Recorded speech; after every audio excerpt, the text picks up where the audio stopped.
Alright, for this problem it says to solve by completing the square. So, get my pen here.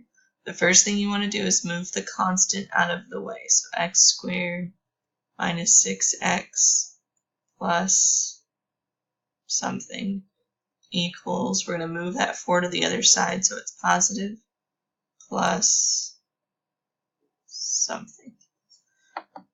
And then we complete the square, so half of 6 is 3. We know it's going to be a minus 3. 3 squared is 9. The sign has nothing to do with the squaring, so just half of 6 is 3. 3 squared is 9. That will always be a positive number. And then from there we'll factor.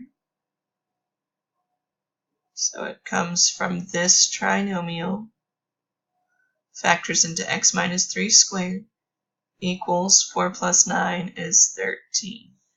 From here, we'll use the square root property. So we're going to square root x minus 3 equals plus or minus the square root of 13. 13 has no perfect squares in it. You always try to think of them if you can. This one doesn't have any perfect squares. It's actually a prime number with no factors other than itself.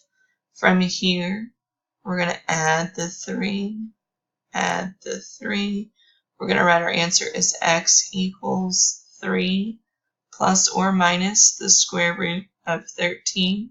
And you see how they want you to write it in the answer. 3 plus the square root of 13, and then a comma, and then 3 minus the square root of 13. Hopefully that helps.